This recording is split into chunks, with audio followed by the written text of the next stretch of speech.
Assalamualaikum kawan-kawan, bagaimana rasanya hidup di neraka? Neraka yang digambarkan dalam Al-Quran, dalam hadis, sangat mengerikan, yang akan menjadi tempat hukuman bagi orang-orang yang bersalah, orang-orang yang tidak mendapatkan ampunan, orang-orang yang dosa dan kejahatannya melewati takaran, yang merupakan sebuah bentuk keadilan dari Allah Subhanahu wa Ta'ala. Ada banyak orang, ada banyak makhluk di dunia selama hidupnya, dia terlalu mengandalkan hawa nafsunya untuk berbuat kejahatan, kezaliman, kebatilan yang merugikan orang lain. Dan kemudian dia tidak terbalas oleh hukum di dunia, oleh pengadilan, oleh kehakiman, oleh aturan budaya manusia. Dan kita mendapati 3 hari terakhir, lebih kurang, ada konten kreator yang membuat sebuah konten seolah-olah dirinya sedang berada di dalam neraka bersama kawan-kawannya, dan yang menakjubkan digambarkan dia nyaman, dia enjoy di dalam neraka, lalu bercanda-canda ya berkaitan dengan neraka itu. Bagaimana pendapat kita? Bagaimana pandangan kita? Apakah kita abaikan saja, anggap itu tidak serius, sebuah candaan, atau kita seriusi meskipun itu sebuah candaan? Bagaimana Islam memandang terkait dengan bercanda? Bercanda ini oleh Islam dibolehkan, bagian dari sesuatu yang fitrah. Kita manusia tidak bisa hidup tanpa bercanda gitu. Menjadi manusia yang serius terus tanpa bercanda itu juga tidak mungkin.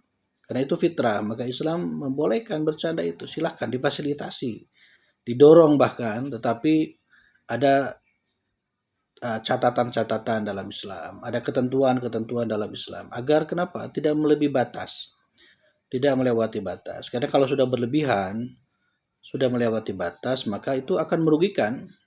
Bukan hanya buat dirinya, tetapi juga buat orang lain. Dan kita saksikan banyak sunnatullah yang berlaku demikian ketika sesuatu dikerjakan, disikapi berlebihan itu. Pasti merugikan.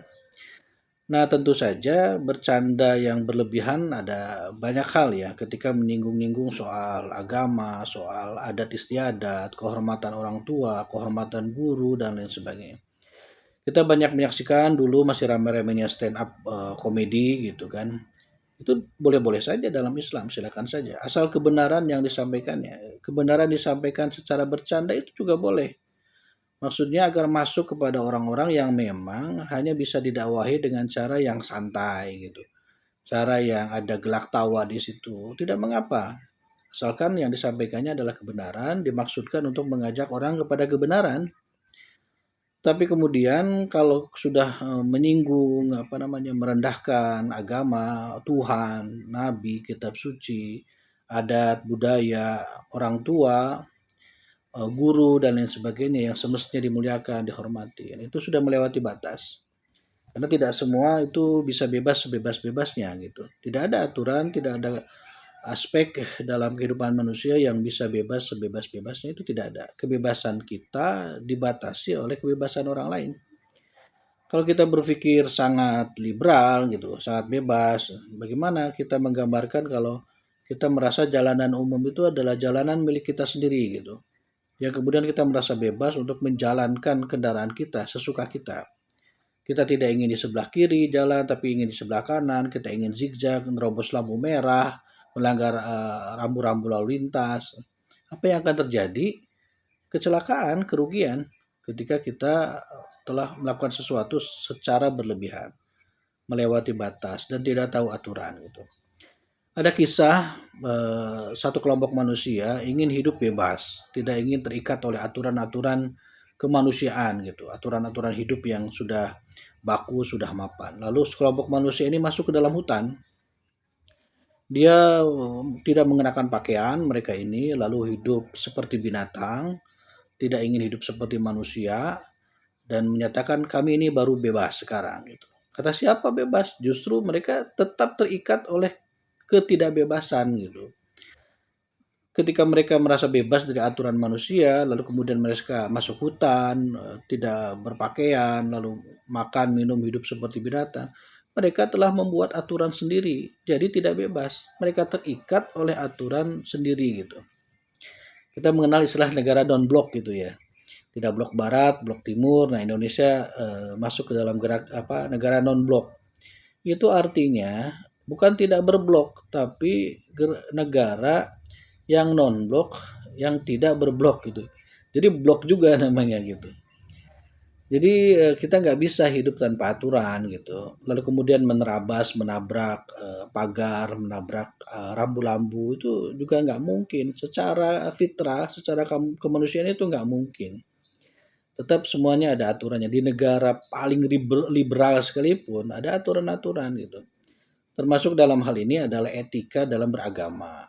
Mungkin mereka ini yang membuat konten hidup di neraka itu, dan ternyata katanya neraka itu tidak semenyeramkan apa yang digambarkan selama ini. Ya karena itu memang tidak benar kan, mereka kecuali merekanya sudah masuk neraka barangkali, mudah-mudahan tidak kan. Ya, itu sesuatu yang menabrak aturan. Bagi mereka itu adalah kebebasan berekspresi gitu. Tapi kebebasan mereka itu dibatasi oleh kebebasan milik orang lain gitu. Contoh, mereka juga tidak ingin orang berkomentar terlalu macam-macam untuk konten mereka gitu. Itu sama. Itulah kenapa kemudian hidup manusia itu diatur oleh aturan-aturan. Untuk apa? Untuk kemaslahatan, untuk kebaikan sendiri. Kalau nggak ada aturan, rugi sendiri juga sebenarnya kan. Jadi saya tidak ingin menyampaikan soal mereka nggak tahu neraka, betapa dahsyatnya siksa neraka dan lain sebagainya. Itu barangkali sudah nggak perlu lagi buat mereka gitu. Mereka mungkin sudah tahu gitu, sudah paham soal itu gitu. Tapi mereka nggak percaya. Jadi ini kembali ke soal iman akhirnya gitu. Mau beriman nggak kepada itu gitu. Kalau tidak beriman, kita mau berbusa-busa ngomongin dahsyatnya siksa neraka juga nggak nyangkut gitu. Buat apa? Karena mereka jadikan candaan itu gitu. Jadi kita nyebut-nyebut soal hadis Rasulullah, soal neraka, ayat tentang dahsyatnya neraka nggak masuk. Kalau imannya nggak ada, hatinya tertutup, nggak masuk. Ini kita harusnya doain aja agar iman itu menyusup ke dalam hatinya gitu. Agar kesadaran itu membuka pikirannya, itu saja dulu gitu.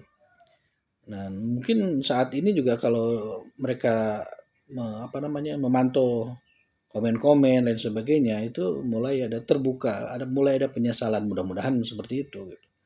Karena bercanda seperti itu kan tidak pantas. Memang Islam membolehkan bercanda. Rasulullah SAW saja bercanda. Ketika sahabat bilang, Anda bercanda, wahai Rasulullah? Iya, tapi aku bercanda yang benar. Tidak ada kebohongan, tidak ada menyakiti, tidak ada menistakan, tidak ada merendahkan. Itu candanya Rasulullah. Ya. Tapi beliau juga memperingatkan bahwa jangan terlalu banyak tertawa gitu. Kalau bercanda kan kemudian menimbulkan tertawa gitu karena merasa lucu gitu. Jangan terlalu banyak tertawa. Tertawa itu mematikan hati. Terlalu banyak bercanda, terlalu banyak main-main, terlalu banyak tertawa, itu mematikan hati, dan itu terjadi gitu. Kalau disadari itu terjadi. Banyak orang terlalu main-main. Hidup di dunia ini laibu walahun. Main-main dan kesia-siaan. Kalau itu yang dilakukan, selesai kita gitu. Ya. Yang kedua juga beliau mengingatkan bahwa orang itu celaka kalau dia berbicara untuk mengundang orang lain tertawa, tapi dengan cara berbohong. Sampai disebutnya 3 kali celakanya itu. Celakalah dia gitu. Yang berbicara sambil berdusta agar orang lain tertawa. Ini termasuk kategori itu. Dia berbicara tapi berdusta soal neraka gitu. Agar orang lain tertawa, senang gitu lihat konten dia. Nah itu celakalah dia gitu kata Rasulullah SAW. Nah kalau nggak beriman nggak masuk juga di sini. Dia nggak takut juga disebut celaka oleh Rasulullah SAW. Jadi kita doakan saja agar orang-orang ini mendapatkan hidayah gitu kan. Kasihan.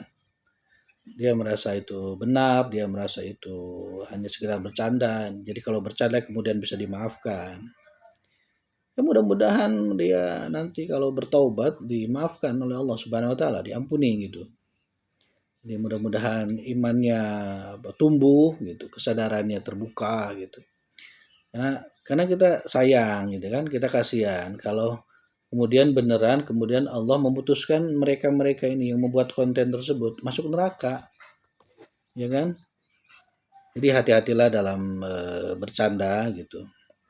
Karena bercanda itu sekalipun sama teman yang sudah sangat akrab, ada suasana hati yang kadang berbeda gitu saat ngumpul, saat ketemu itu. Ada banyak orang hanya karena bercanda hilang nyawa gitu. Apalagi kalau ini hilang iman, nah itu lebih berbahaya, lebih fatal dibandingkan hanya hilang nyawa, hilang harta. Ya, jadi kita harus dudukan ini. Pertama, bahwa Islam tidak melarang bercanda, humor. Tapi Islam memberikan aturan dalam bercanda ini gitu kan. Aturan ini penting gitu. Dalam segala hal ada aturannya. Kalau kita tidak mau ikut aturan, kita rugi, ya. Kita celaka sendiri sebenarnya.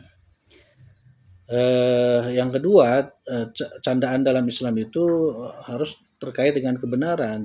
Jadi bercanda itu juga contoh stand up comedy bisa jadi alat berdakwah gitu, bisa jadi media berdakwah. Termasuk sosial media kita. Buatlah konten-konten, postingan-postingan yang justru mengajak orang jadi makin sadar gitu, makin benar, bukan malah merusak gitu.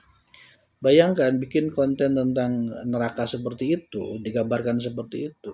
Lalu kalau ada orang-orang percaya dengan itu, wah itu dosanya jadi jariah kan. Makin banyak orang nonton, makin banyak orang percaya, mungkin nanti jadi ribuan yang nonton, jadi jutaan yang nonton. Itu kalau nggak diklarifikasi, kalau nggak diluruskan oleh si pembuat kontennya, itu jadi dosa jariah yang terus menerus mengalir dari ribuan orang itu, dari jutaan orang itu sampai nanti kiamat.